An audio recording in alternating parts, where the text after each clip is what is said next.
Well, welcome to Made for More. We are here for episode 4 of our 7-part series on the healthy leader. And we've talked about the overview of 6 traits of every healthy leader. We've talked about the spiritually healthy leader. We've talked about the physically healthy leader. Yes. We are now going to dive into the emotionally healthy leader. So we're going to talk about your EQ, your idea of being emotionally healthy. Can I start with a funny story? Yeah, for sure. All right. I've had so many really awkward, emotionally healthy moments. And we've been friends for a long time, so you know a lot of them. But I'll tell you one that happened a few months ago. Okay. This was the worst. I was doing a funeral for a family in the church. And so this family, I'm sure, will listen to this, so they know who they are. But I really wanted to make the funeral special for them. And so we did a graveside for the mom, and she was a great part of our church for years. But the family all got saved at Radiant within the last few years. So their whole family, I baptized the whole family in a single day. It was a really special moment. So the mom came to the church. The mom got saved. I did the funeral, and I did the graveside. The graveside was going to be family only. And I thought, you know what? Let me have a moment with the family to really honor the mom. Let's have a spiritual moment, and let's sing a song together. So I printed off Amazing Grace, the lyrics, and I go out to the gravesite, and I hand out the lyrics. And you're ready. It's like, this is it. I'm ready to lead the family. And I'm not a singer. I'm ready to lead the family in Amazing Grace. There's no lie. And this is not a shame on the family because they're so amazing because they recently got saved. They've never heard this song before. They're like, what is Never heard these lyrics before. Yeah. And I go on to sing in the heat of the summer time in a cemetery in Florida. No way. It's just me standing up in the heat, singing all 4 verses of Amazing Grace. You just went for it. I went for it, and I couldn't stop. And then, I'm going, when we've been there, and I'm doing the whole moment, and nobody's singing. This is the most foreign song to them of all time. Goodness. And I realized at that moment, I was not as self-aware as I thought I was. Yes. And so it was a big break. Hey, but anyway. it made for today, right? So it made without for today. that moment, as a preacher, you're learning that, or you have already learned, that these stories, they help bring the content. I would love to share this on a Sunday morning, but their whole family's at the church. Yes. So it's they know who they are. But anyway. Well, and I love that because IQ is big. We have formal institutions that train people for different things, which is awesome. I'm pro formal education, all that stuff. No, we have Dr. Aaron Burke here with us. Yes, but the EQ is actually important, and it's like what you're saying is it's about the ability to read the room, read people. You have to be able to read the room. EQ stands for your emotional quotient. Yes. It indicates a person's ability to understand his or her emotion along with other people's emotions. So I am walking into a room going, how am I feeling? How am I reacting? And how am I making everybody else react and feel? I'm evaluating that. And you've got to evaluate your emotional quotient. You've got to be emotionally healthy. I wrote it down this way. Your IQ indicates your academic ability, but it's your EQ that indicates your social ability. Both are very important. Your IQ means you can study a book. Your EQ means you can study people. Your IQ means you are information aware. Your EQ means you are self-aware. Your IQ gives you better success in school, but it's your EQ gives you a better success in life. Your EQ matters. Matters a lot. And so we're going to talk all things emotional health. And kind of the guru at this is Peter Scazzaro, and he wrote Emotional Healthy Spirituality, Emotional Healthy Leader. And he talks about it, and I've read his books during my doctorate. He actually taught one of our classes. And he talks about how emotionally unhealthy leaders, their response is they're chronically overextended. They have a routine that is too overwhelming. They have too little time. They are knee-jerk reactions all the time. They're kind of always in like catch-up mode. and they don't pray well. They're not discerning God's voice. So we've got to realize that your emotional health affects so much of your life. Yes, and what I think is good about recognizing the key word there, that being self-aware to not only situations that you're in, but being self-aware of where your emotional intelligence is, where your EQ is. Yes. Because oftentimes we know in our mind, we understand our intentions. Yep. We know why we're doing what we're doing. But the age-old quote of like, people's perception is their reality. It is. And our engagement with people, their experiences with us, Yep. their the way that they hear us speak, the way that they see us lead meetings, the way that you fill in the blank, that is their perception of that is their reality of us. So regardless of what our intentions are, regardless of how we think that we are being portrayed as a leader, as a pastor, etc., that people's experiences with us define what their beliefs are about our emotional intelligence. And I think it's crucial, because I think if we were to evaluate that, and obviously I think most people do a good job, but if we were to really get under the hood, I think we would be surprised. Yes, we would be surprised. And I want you to know, it really does matter if you're awkward. Yeah. I want you to get that. Like, there's so many leaders that are like, this is just who I am. People need to accept me for who I am. Let me tell you, we're flawed, broken people. Mm-hmm. Let's get off the idea like this is just who we are. We all need to improve. So when we moved here, my wife and I, we moved here, in 2013. We didn't know anybody. We were not smart when it comes to I didn't have church growth and plans, and I wasn't the most intelligent person. I didn't know the Bible the best.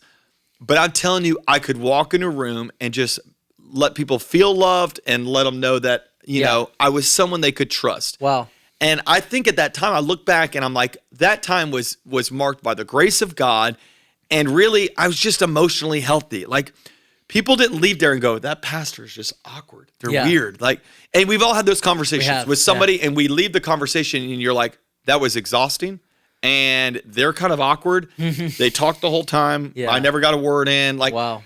So you've got to learn how to evaluate. I had a guy come up to me at a conference, and he's like, I just don't get it. Every time I reach out to somebody, I reach out to guests, and I'll call the guests that come to our church. Nobody ever calls me back. Wow. And I was like, I think it's about time you evaluate your approach. Maybe. And I'm not trying to be... There's a common denominator here. There's a common denominator. It is. It's like, what is the problem? The problem is, because I can call people and they call me back. Yeah. Our team, they can call people. You just might be weird. And I didn't say that to him in that way, but the reality is like, your approach really matters. What you do matters. And all of it stems from are we healthy emotionally? Do we react in such a way? Are we insecure? You can tell your emotional health during seasons of extremes. Yes, that's so good. Like the breakup happens. So, a breakup happens and you're out, you're keying this car. Okay? Wow. That's it happens. And you go, well, that's not me. No, that was you. That was exactly you. It didn't come out until the extremes. Yeah. It magnifies who we are. Well, a lot of this is, the emotional health, the emotional healthy leader, our EQ can be masked to some extent. And what you're saying is big, and I don't want us to pass by it too quickly, is that oftentimes we can, it's like, the youth pastor illustration of the sand at the bottom of the water bottle. It's like that was my illustration when I was a youth pastor. Yes, which is still good. It's obviously worked. Here we are, 20 years later, I'm still saying it. It's you don't see the sand. The sand is settled. Yep. And until it gets stirred, you don't see it. And that's what I'm realizing with obviously this doesn't just mean young leaders, seasoned leaders, people that have led really large things will be in their, decades into their ministry. Say they're in their 30s, 40s, 50s, and they will be stirred. And you will see. And I want to make it real practical for a moment, if you will. I think we can do a little role playing because let's dig in. And I know this is going to be a little bit more precisely driven towards certain types of leaders. But how someone, whatever their position is, they're overseeing staff, how someone handles a staff transition. Yep. That is where our EQ is stirred. Can I tell you how I did this bad? I mean, you were in the room. I've dealt with staff transitions for years. I mean, we've all had people leave. It's normal part of life. But one of our closest friends, and he's still one of my closest friends. I've traveled the world with him, a spiritual son. We've done this stuff. And the Lord told him he felt like it was time for him to leave. And it hurt my feelings. I was over it. I got it. But then we had to tell our team, which is the executive leadership team. You remember, you were in this room. And I got in the room, and you would have thought the kid stole my toy and I was a 3-year-old. I was sitting like this. I was angry. I didn't even look at anybody. I was just like this. And I said, you can talk now. And, I let him talk. And then he talked. He shared, what the Lord had been talking about. All right. Y'all have any questions for him? All right. Good. Yeah. All right. And we're done. You can leave the room now. We're going to go and move on. It was that harsh. And first of all, I had to repent before the Lord. I had good friends to call me out. And I realized you really figure out your emotional health when people, he didn't betray me, but you feel betrayed. You feel hurt. So how you react is a big deal. Yeah. And I think that's crucial that we evaluate. Like, did we handle that well? When that person stepped off your team and you delete their phone number and you blocked them on Instagram, you needed to do that? You really thought that was that necessary? Or are you just angry and you're not emotionally healthy to be able to deal with this? Yeah, no, I agree. And I think recognizing we're all created differently. We all have different triggers. Last week we talked about habits and how there's triggers. There's triggers most of the time. I think if we pause, we know when our heart rate, when our blood pressure, we know when we're sending a not emotionally healthy text or email. Like, we know when we're writing and we're like, oh, it's like we're not, most of the time we are aware of it. Self-awareness is a whole big topic that we definitely need to cover. We'll dive into it in a little bit. But a lot of it is we are aware, but what is the thing that is, how do we stop? Because most of the time, and thank you for being so transparent, most of the time, once we're settled, again, everything's settled back down, we go, that was a bad decision. That was a bad way to handle that. That was not the appropriate thing to say. That was not the... Thank God I'm emotionally healthy enough to evaluate it afterwards and to repent. Yeah. My next level of emotional health and leadership would have been, I didn't do that before I walked into the room. Yeah. So here's a phrase I try to live by, and you deal with this when it comes to, sexual sins and standards and your response to people. Yes. Is when in doubt, don't. Yeah. When in doubt, don't. Yes. So if you're questioning the text, don't send it. That's so If good. you're questioning the social media post, don't send it. When in doubt, don't. Have emotional intelligence to ask yourself, like, am I in doubt in this? What do I do? Don't do it. Because here's what you can do. You can end up becoming an amazing leader that gets a lot of results surrounded by a lot of dead bodies. And we have seen that. We've seen it happen, and we've seen it in the church world. And I hope to God somebody's listening to this going, why is it that person left angry, and that person left angry, and that person left angry, and that person's offended? The common denominator is you. You cannot pursue results on the backs of killing everybody around you. Yes. You've got to figure out, how do I become emotionally healthy to go, what is affecting other people in the room? So that's book that really helped me with this was Ideal Team Player. Ideal Good. Team Player is a crucial book. Our team's gone through it, and he gives us a breakdown of 3 kind of qualities of the perfect leader. And he basically says they're always going to be humble, which again is a huge emotional and intelligence scenario. You're walking in humility. It's a biblical trait. Others are above yourself always. You're hungry. I'm aggressive. I'm going after it. But then you're smart. Yes. And that word smart drives me nuts, first of all, that it's not an H. I don't know about you. I'm like, it kills me that. But the smart perspective of that is you actually have people smarts.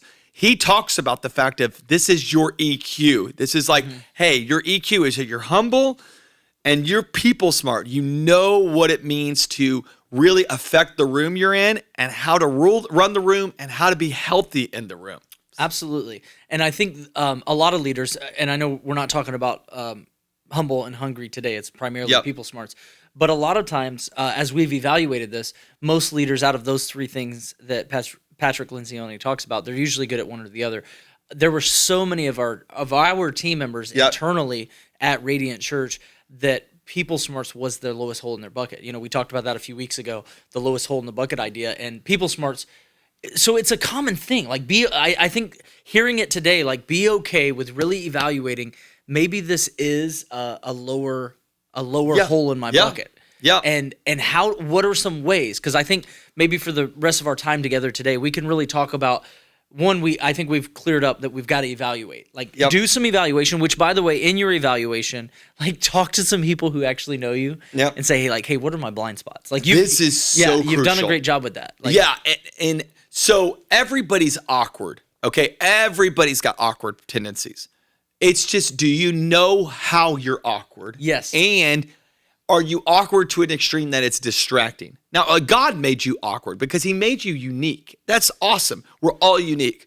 But your awkwardness can't be a distraction. And that's what we did. When we did this exercise with our staff, we went around and we were like, okay, and you could take a whole test on this. And a lot of our staff, which kind of, shows a reflection off of us, a lot of our staff were socially awkward. They just didn't have people smarts. We're really hungry. We're very hungry and we're humble because we're like, how in the world is God using us? But we had a lot of social awkwardness. Yeah. And we evaluated like, man, we talk too much. We run the room. We don't know how to look at people in their eyes when they're talking and like all these kind of things. And so we tried to figure out what a solution was to fix it. Mm-hmm. And Patrick Lencioni only had one solution to fix your people smarts. And he says it's a feedback culture. Yes. It's a feedback culture. Here's the problem. You don't know what you don't know. That's so good. You really don't. We've all had a scenario where you're at a conversation, you're eating lunch with somebody, you're having a great conversation, you go and get in your car, you look in the mirror when you leave the car, and there's a giant piece of spinach in your teeth. Like, that is frustrating. Yeah. Because we've all had those moments, and we sit there and we go, why in the world? First of all, how long was this going on? Mm-hmm. And second of all, why didn't that person tell me? Yes. It's frustrating. No, yeah, you want the feedback. You want the feedback, but you also hate the awkwardness of the feedback. But you need it. I always say it this way. Feedback is always going to hurt, but it's eventually always going to help. Yes. So it hurts to get that negative feedback, but it's always going to help. It's always going to move you forward. But you've got to have somebody tell you that this is weird. This is awkward. Yeah. And our staff, we've gotten so good at this, where we've literally sat them down and going, the way you said that, what you said was right. The way you said that was weird. Yeah. Like you came across as abrasive. You shut down. You got those veins in your neck when you're talking. Like, do you know that? Mm-hmm. Do you know you do that? Well, I didn't know I was doing that. Well, it's hindering your ability to lead. So you got to have somebody that calls it out. Feedback culture is crucial. Yes. Which, as senior leaders listening, senior pastors, executive pastors, campus pastors, you fill in the blank of leading people. You've got to create this culture first, and you've got to be okay with like embracing it. So I think there's two different things that I would love for you to expound on a little. One is like, in terms of feedback, like, what are some practical ways of, like, down to like, how do you respond to someone giving you feedback? But also, I think people need training on how to give feedback. Because you have two different personalities. Yep. That in giving feedback to your team, or to even maybe you're leading up to the people that you report to, that maybe we're a little shy to give feedback. One, because we're either we're embarrassed, we don't know how to approach it, or we do give feedback in the wrong way. We're almost too aggressive. Oh my, yeah. And so if you want to that's a social awkwardness right there too. Yeah. So Paul tells us in Galatians 6, he says, if someone's caught in a sin, now we know that obviously in context is talking about it's a believer or it's a leader caught in some kind of sin, then you should, live by the Spirit and you should restore the person gently. Mm-hmm. So I live by this idea that if someone is caught in both either a sin in their life or a sin in their behavior, the way they're acting that is outside of God's plan, perfect plan. So even to the way that we're responding, the way we followed up with someone, the way we corrected somebody, if it's wrong, then we've got to restore that person gently. How we step into their life really matters. So a couple things in this. First of all, we love the sandwich method. Sandwich method is a game changer. Sandwich method is, I'm always going to celebrate you, I'm going to correct you, and then I'm going to celebrate you. Celebrate, correct, celebrate. I'm going to sandwich it in between those two because I want that correction in the middle, but I also want to know what you're doing well and what you're doing, and then how you're incredible. So I'm always going to celebrate the two things on the extremes. But my challenge is this way: is your approach really matters, and you approach it in three ways. First of all, you should always correct in love. Yeah, okay, that's good. So love is our motive. It's what's our desire. The 8s on the Enneagram, we've talked about them a few times, how they're, that's just who I am. And they always go back to the example of Jesus turning over the tables in the temple. Jesus is flipping whole, the tables. Denomination built off. It is. It's like you're a whole group of people who have found validation in treating people bad because Jesus flipped tables in the temple. And I say you have to look at the context of that verse. Yeah. The context is right before, the paragraph before it. Jesus is sitting on top of the hill looking at Jerusalem, and he says, oh, how I weep for her, how I cry for her, how I long for her. Talking about this city, how he knew the brokenness in the city. And here's what I tell leaders: you're never allowed to whip someone that you haven't first wept for. Wow. So if you have not cried over them, if your desire is not to literally see them get better and you don't have that passion for them, there's no correction you can do. So you got to correct in love. That's good. Then you correct in private. Yes. So let me tell you, don't correct them on social media. Come do the brother one-on-one. That's what Matthew 18 says. We correct in private. So we're in a meeting. Bobby, you do something, and it's very rare, but it's once every few days. You're doing something that that's a joke. Say it was an emotionally healthy joke right there. So you're doing something that's wrong. Yeah. We did this. This was a few months ago. And it was just a day. We're in a meeting. We have like 3 or 4 hours worth of meetings on a Thursday, and it was a bathroom break. And I pulled him aside and I go, "Dude, you okay today? You okay?" And it was a lot going on in your life. Yeah. And I said, "You're okay today? Because you seem off." It's always, "I'm fine." I'm like, well, the way you said that. I'm good. I'm good. I'm like, no, the way you said that is a little crazy. But none of the other team knew about that. Now thousands of people on the podcast know about it, but nobody else did because I corrected in private. Yes.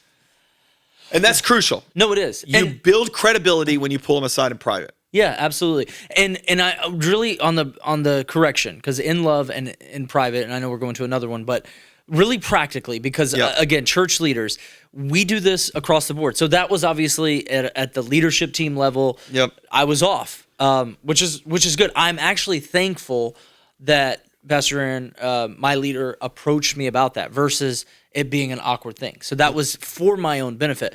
But don't just think of the big stuff like that, because those are like the bigger items. Yep. Those are the crucial conversations. But this happens, I remember, so I have through the years hosted a lot of services, a lot of our campus pastors and other pastors. I mean, when someone comes off the stage, it's like, "Hey man, by the way, never say that again."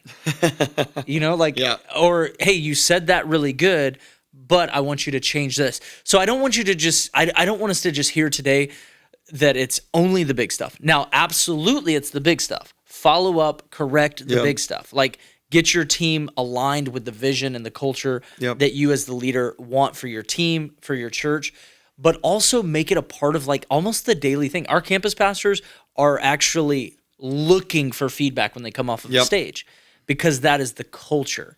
And because they know that it's easy, it's people smarts, because we're so programmed where we're doing something. And again, we don't know when things fill off. Yep. You correct in love, you correct in private. And then here's my last one with this is you correct and forget. Yes.